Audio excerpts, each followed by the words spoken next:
Pour toi, qu'est-ce que c'est être un homme aujourd'hui? Être un homme, c'est être à l'écoute, être dans la tolérance, dans la compréhension, dans le non-jugement, dans l'intérêt aussi, intérêt pas bien sûr matériel, intérêt mental, l'intelligence.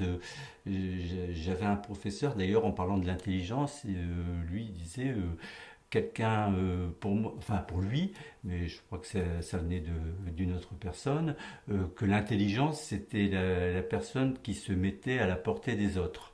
Et ça, c'était la véritable intelligence et non pas l'intelligence que l'on étale en disant oh oui, moi je suis intelligent et vous, bon.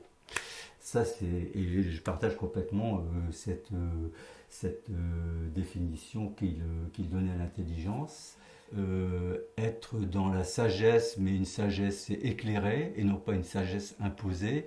Bon, là, je dirais que c'est presque un peu facile parce que je viens de lire il y a quelque temps, il y a même 2 jours, des extraits du discours que Edgar Morin avait prononcé pour ses 100 ans à l'UNESCO et où donc justement il donnait 3 leçons tout de suite en modulant le mot leçon. En fait, pour lui, c'était 3 leçons de vie tirées de son expérience propre de la vie. La première, c'était ne jamais se laisser dominer, donc refuser toute domination qui s'impose à notre chemin de vie.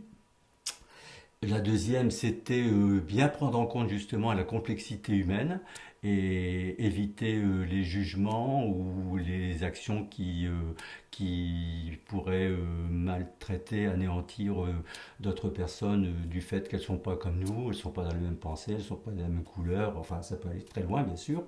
Et la troisième leçon de sagesse, alors celle-là, je crois que je l'ai d'ailleurs recopiée complètement, c'était l'urgence du retour à la convivialité, à la joie, à l'expression de la fête, des relations, des rencontres, des écoutes, de tous les intérêts aux personnes, aux êtres qui nous entourent, les plus proches comme les plus éloignés, et en évitant là encore tout jugement inutile et qui est forcément malsain.